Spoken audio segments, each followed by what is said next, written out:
Hello viewers and my dear subscribers, hope you all are doing great. I'm back with a new video on internal reconstruction of companies. So before starting with this video, I would just like to request you all to go through the previous 6 videos that I have uploaded so that you can understand this particular topic in a much better way. So here I'm going to discuss about the preparation of balance sheet after reconstruction. So the balance sheet which will be prepared after reconstruction, it will be prepared as per the prescribed format which is contained in Schedule 3 of the Companies Act 2013. And while preparing this balance sheet, we'll have to keep certain points in our mind, like the word add reduce, A&D and reduce will be added to the name of the company. That means right after the name of the company, we'll have to add two words called and reduced. And if there is any change in the value of fixed asset, that should also have to be disclosed in the balance sheet. And if some shares have been issued for a consideration other than cash, these should also be disclosed in the balance sheet. So let's try to understand the balance sheet by one practical problem. So we are given the balance sheet of Gloria Limited as on 31st March 2019. So we have the balance sheet of Gloria Limited with its various assets and liabilities. Let's have a look at the additional information that we are being given here. So it is said that in the general meeting it was resolved that equity shares of rupees 10 each be reduced to shares of rupees 6 each, and 7% convertible preference share be reduced to 8% convertible preference share of rupees 7 each fully paid. The number of shares in each case was to remain same. Okay, so here the question is saying that the equity shares that they had, let's look at the face value of equity share in the balance sheet also. As you can see in the equity and liability side, under equity, they have got 15,000 equity share of rupees 10 each. So the question is saying that the share of rupees 10 each will be reduced to share of rupees 6 each. That means shareৰ যোনটো face value আছিল 10 টকা, এতিয়াৰ পৰা shareৰ face value to change হৈ যাব 100 টকা হৈ যাব। আৰু কনভাৰ্টেবল প্ৰিফাৰেন্স শ্বেয়াৰ আছিলে কিমান 10 টকাৰ আছিলে, প্ৰতিটো শ্বেয়াৰৰ দাম 10 টকা আছিলে, সেই 10 টকাটো গৈ থৈ কিমান হৈ যাব 7 টকা হৈ যাব। Okay, so this is what the question is asking আছ টু ডু। এণ্ড দেন কি কৈছে number 2 কৈছে the amount so available be used for writing off fictitious and intangible asset machinery to the extent possible। এটা আমাক কৈছে যে যিখিনি পইচা পোৱা যাব ক্যাপিটাল ৰিডাকশন কৰি পেলাই স্যাক্ৰিফাইসৰ যিখিনি এমাউন্ট পোৱা যাব সেইখিনি এমাউন্ট আমি কিহৰ কাৰণে ব্যৱহাৰ কৰিম, ফিক্টিশিয়াস আৰু ইনটেঞ্জিবল এসেট আমি ৰাইট অফ কৰিম, আৰু মেচিনাৰী যিমান পাৰো আমি ৰাইট অফ কৰিম, ৰাইট ডাউন কৰিম যিমান পাৰো। আচ্ছা, আমাকে কোৱেশ্যনত আকৌ কৈছে কি যে নেচেসাৰী জাৰ্নাল এন্ট্ৰিজ পাস কৰিব দিছে আৰু বেলেন্স शीट আমাক প্ৰিপেয়াৰ কৰিব দিছে। So first of all in this kind of some we will have to prepare a statement. Okay, so this statement will be called the statement of sacrifice and utilization of fund. এতিয়া sacrifice কিমান কৰিছে share হোল্ডাৰ্স আৰু preference share হোল্ডাৰ্স হতে, বা ইয়াতেতো debenture holder নাই, যদি debenture holder থাকিলে হয় বা ক্ৰেডিটাৰ থাকিলে হয় ইহঁতৰ sacrifice আমি ললো হেতেন, সেইটো আমি চাব লাগিব। আৰু সেই স্যাক্ৰিফাইসৰ এমাউন্টটো আমি কিহৰ কাৰণে ব্যৱহাৰ কৰিছো সেইটো আমি চাব লাগিব। That is sacrifice and utilization, সেইখিনি আমি ক্যালকুলেট কৰিব লাগিব। So as per the question কি কৈছে আমাক যে কৈছিলে যে ইকুইটি শ্বেয়াৰ যাৰ নেকি দাম আছিলে 10 টকা কিমান কৰি দিছে 100 টকা। তো আল্টিমেটলি 10 টকাৰ ইকুইটি শ্বেয়াৰৰ ফেচ ভ্যালু যদি 100 টকা কৰি দিছে, তেতিয়াহ'লে আল্টিমেটলি স্যাক্ৰিফাইস কিমান, ইকুইটি শ্বেয়াৰ হোল্ডাৰে কিমান স্যাক্ৰিফাইস কৰিছে 4 টকা। 10 - 6 = 4 rupees, ৰাইট। 10 টকাৰ দাম শ্বেয়াৰটো সেইটো কৰি দিছে 100 টকা, তাৰমানে 4 টকা ইকুইটি শ্বেয়াৰ হোল্ডাৰে স্যাক্ৰিফাইস কৰিছে। 15,000 শ্বেয়াৰৰ ওপৰত যদি 4 টকাকে স্যাক্ৰিফাইস কৰে তেতিয়াহ'লে কিমান হ'ব amount of sacrifice by the equity share holder, it will be rupees 60,000। Okay, 15,000 into rupees 460,000। Similarly preference share হোল্ডাৰো স্যাক্ৰিফাইস কৰিছে কিমান 10 টকাৰ, ইহঁতৰ শ্বেয়াৰৰ প্ৰতিটো শ্বেয়াৰৰ দাম আছিলে 10 টকা, আৰু ইহঁতে কি কৰিছে শ্বেয়াৰৰ দামটো এতিয়া কিমান হৈ গ'ল ফেচ ভ্যালু 7 টকা কৰি দিছে, ৰাইট। তো ফাইনালি ইহঁতে স্যাক্ৰিফাইস কিমান কৰিছে 10 - 7 = 3। So 15,000 into rupees 3 = 45,000. So ultimately preference shareholder কিমান sacrifice কৰিছে 45,000. Total sacrifice কিমান হ'ল এতিয়া 60,000 plus 45,000 = 1,05,000. Alright, এতিয়া এইখিনি টকাটো 1,05,000 যে আছে এইখিনি টকাটো আমি কিহৰ কাৰণে ইউজ কৰিম, আমাক কোৱেশ্যনত পইণ্ট নম্বৰ 2 কৈ দিছে কি কাৰণে ফিক্টিশিয়াস আৰু ইনটেঞ্জিবল এসেট আমি ৰাইট অফ কৰিম, আৰু মেচিনাৰী আমি যিমান পাৰো সেইখিনি আমি কি কৰিম ৰাইট ডাউন কৰিম মেচিনাৰী। তো আমি কুৱেশ্যনত চাম ফিক্টিশিয়াস আৰু ইনটেঞ্জিবল এসেট কি আছে চাম। Let's look at the asset side. Asset side আমাৰ এটা intangible asset আছে চোৱা goodwill, right? Goodwill 25,000. তো আমি আমাৰ তাতে পইচা কিমান আছে? Sacrificeৰ amount আমাৰ total আছে 1,05,000 টকা। আমি তাৰে পৰা goodwill 25,000 আমি write off কৰিব পাৰোঁ। মানে goodwill একেবাৰে আমি নোহোৱা কৰি দিম। তাৰ মানে goodwillৰ ভ্যালুটো আমি write off কৰি দিম। আৰু কিবা intangible asset আছে নেকি চাওঁ আমি। Intangible asset তো অকল goodwill আছে। কিবা fictitious asset আছে নেকি চাওঁ। Fictitious asset চোৱা in the other equity part there is one item called surplus, debit balance in statement of profit and loss. So surplus, that is debit balance in statement of profit and loss, is a loss. So a loss to fictitious asset বুলি হয়. Okay, so a particular loss to আমি এটা কি কৰিম, write off কৰি দিম। আমাৰ টকা আছে 1,05,000 টকা, আমি আৰামছে fictitious assetৰ loss to আমি write off কৰি দিবলৈ পাৰিম। ঠিক আছে, ultimately profit and loss account 60,000 write off কৰিলো, goodwill 25,000 write off কৰিলো, total আমাৰ কিমান write off হ'ল fictitious আৰু intangible asset মিলাই পেলাই হ'ল 85,000।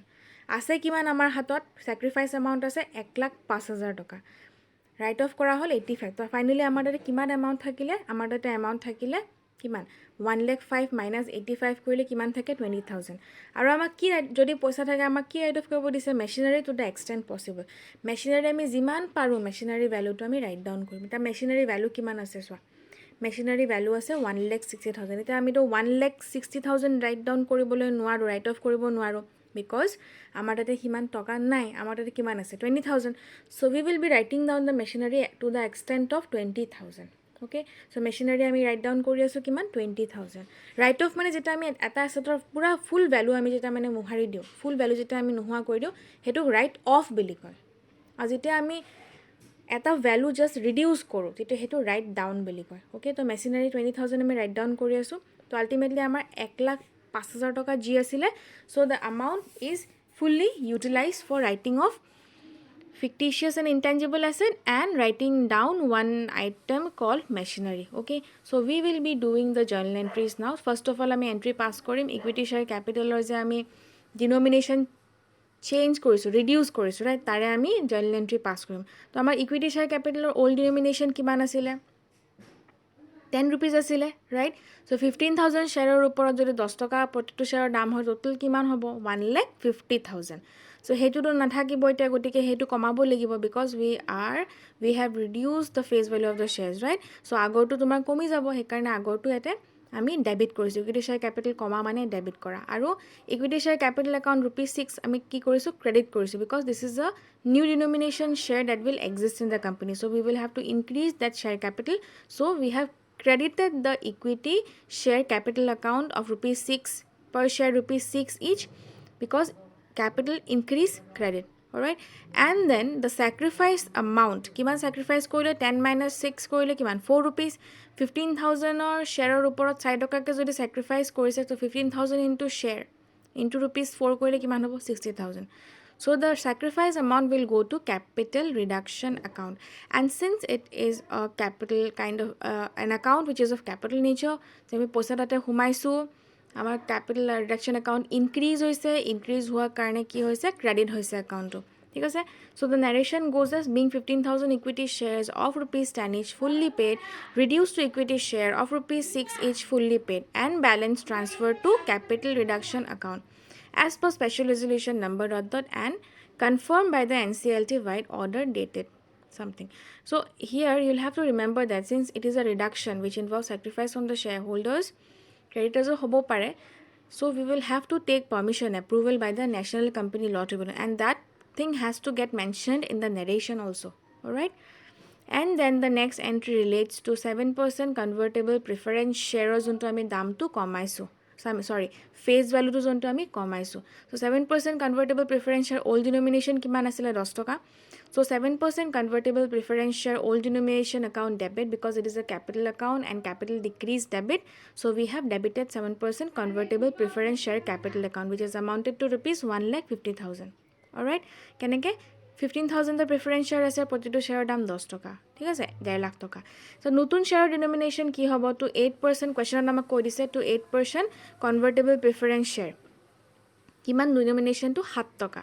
চ' 15,000 ইনটু 7 কৰিলে কিমান হ'ব 1,05,000। This is the new denomination preference share capital okay and capital increase credit সেইকাৰণে আমি ইয়াতে 8% কনভাৰ্টেবল প্ৰিফাৰেঞ্চ শ্বেয়াৰ কেপিটেল একাউণ্টটো ইয়াতে ক্ৰেডিট কৰিছোঁ ঠিক আছে নেক্সট আমাৰ যিকেইটা ডিফাৰেঞ্চ এমাউণ্টটো তাৰমানে যিটো এমাউণ্ট ছেক্ৰিফাইচ এমাউণ্ট হয় সেইটো এমাউণ্টটো ক'ত যাব কেপিটেল ৰিডাকশ্যন একাউণ্ট 10 টকাৰ শ্বেয়াৰটো যদি 7 টকা কৰিছে আল্টিমেটলি ছেক্ৰিফাইচ কিমান কৰিছে প্ৰিফাৰেঞ্চ শ্বেয়াৰ হোল্ডাৰে 3 টকা right so' 15,000 into 3 is equals to 45,000 rupees is considered as the sacrifice and it is transferred to capital reduction account and capital reduction account to আমি credit কেলে কৰিছোঁ because capital reduction account আমি পইচাটো transfer কৰিছোঁ capital reduction account বাঢ়ি গৈছে সেইকাৰণে আমি capital reduction account টো ইয়াতে credit কৰিছোঁ alright and then being 15,000 হ'ব এইটো জিৰ' এটা কমি গৈছে being 15,000 7% convertible preference share of rupees 10 each fully paid reduced to 8% convertible preference share of rupees 7 each fully paid and balance transferred to capital reduction account এটা finally আমি capital reduction account ৰ balance আমি কি কৰিম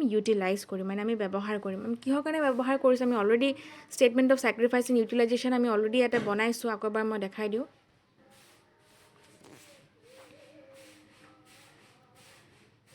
আমি এটা already statement of sacrifice and utilisation বনাইছোঁ ইয়াতে চোৱা আমি টকাটো আমি কিহৰ কাৰণে ইউটিলাইজ কৰিছোঁ writing off profit and loss আৰু গুডউইল আৰু writing down machinery right so' এতিয়া আমি সেইটো কেপিটেল ৰিডাকশ্যন একাউণ্টৰ পৰা টকাখিনি আমি ইউজ কৰিম এইকেইটা আমি ৰাইট অফ আৰু ৰাইট ডাউন কৰিবৰ কাৰণে চ' কেপিটেল ৰিডাকশ্যন একাউণ্ট যেতিয়া টকাটো আমি সোমাইছিলোঁ তেতিয়া আমি কি কৰিছিলোঁ ক্ৰেডিট কৰিছিলোঁ এতিয়া টকাটো যিহেতু আমি ইউজ কৰিম will be utilising the amount wish is available in the capital reduction account and what is the total amount available in capital reduction account it is 1,05,000 okay consisting of the sacrifice amount made by the equity shareholder and preference shareholder so we will be utilizing this particular 1,05,000 for writing down certain fictitious asset intangible asset and a fixed asset called machinery okay so statement of PL account credit korisu goodwill account credit korisu because ihanto ami ki koru totally write off kori palalu mane value to ami nil kori dilu nohua kori dilu write off kori dilu ekarne jehetu ebilak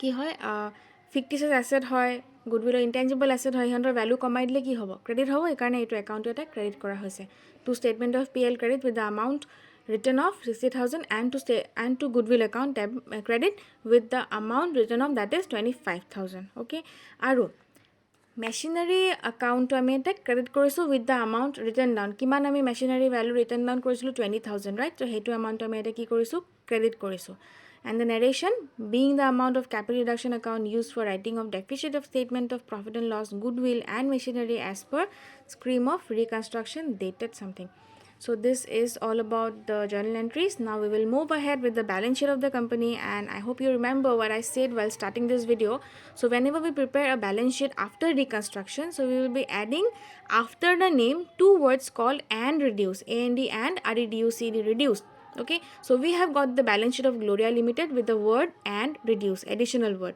as at 31st March 2019 so ami eta ki korim swa so amar eta property plant and equipment amar balance sheet machinery asile kiman machinery value asile 1,60,000 manat ase na eta 1,60,000 pora ami কিমান write down কৰিলো machinery value কিমান কমালো 20,000 কমালো right so less written off as per reconstruction scheme 20,000 so ultimately machinery value to কিমান হ'ব 1,40,000 hope I'm clear next goodwill যোনটো আছিল আমাৰ goodwillৰ value কিমান আছিল 25,000 goodwillৰ 25,000 value আমি totally কি কৰিলো write off কৰিলো ঠিক আছে write off কৰিলো এটা machinery তলত যে write off as per reconstruction scheme এটো মানে actually written down as per reconstruction scheme hobo kindly correct the word write as written down as per reconstruction scheme 20,000 and then goodwill will be written off as per reconstruction scheme goodwill totally write off korisu karone ki hobo written off as per reconstruction scheme so goodwill value asile 25,000 and written off as per reconstruction scheme 25,000 right so goodwill value kiman hoy gol post reconstructed balance sheet or goodwill value hoy gol nil ঠিক আছে because আমি G value আসলে আমি হেতু capital ৰিডাকশনৰ টকাতে use কৰি বলে আমি হেতু কি কৰি দিলো ৰাইট অফ কৰি দিলো মানে ভ্যালুটো নীল কৰি দিলো ওকে নেক্সট আমাৰ কি আসলে কাৰেন্ট এসেট আসলে কাৰেন্ট এসেটৰ আমি একো কৰা নাই গতিকে কাৰেন্ট এসেট যিমান আসলে ইনভেন্টৰী 33,000 কোৱেশ্যনত আসলে এজ ইট ইজ আমি 33,000 লিখিছো ট্ৰেড ৰিসিভেবলত আমাৰ কাৰেন্ট এসেট আন্ডাৰ ডেটাৰ আসলে তাৰ ভ্যালু আসলে 62,000 তো এজ ইট ইজ আমি 62,000 লিখিছো তো টোটাল এসেট আমাৰ কিমান হৈছে 2,35,000 okay and then we have the equity and liability so equity and liability equity share capital এটা কিমান হ'ব সোয়া আগতে কি আছিল 15,000 equity share of rupees 10 each কিন্তু এতিয়াতো আমি কমাই দিলোঁ, we have reduce the amount on each share, the face value of each share. So the new share capital becomes 15,000 equity share of rupees 6 each fully paid. So কিমান হ'ব amount to 90,000 into ওপৰত গৈছে কিছু অলপমান তলত আহিব লাগিছিলে, amount is rupees 90,000. Next 15 আগত আমাৰ কি আছিলে 15,000 7% convertible preference share of rupees 10 each fully paid.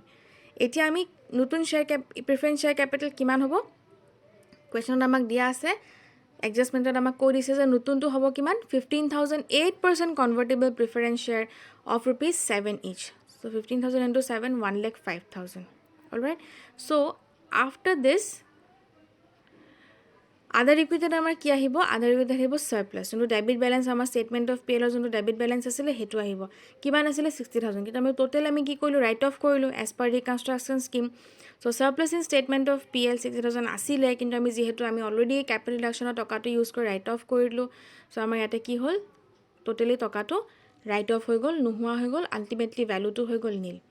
আৰু লাইবিলিটিজৰ আণ্ডাৰত কাৰেণ্ট লাইবিলিটি ট্ৰেড পেয়েবল আমি একো কাৰণে এজ ইট ইজ থাকিব trade payable creditor 40,000. So' the total of liability of equity and liability of balance sheet becomes 2,35,000. Okay, so I hope you have understood the sum. If there is any point which you haven't understood, if you have any doubt, you can comment in the comment box. Thank you all of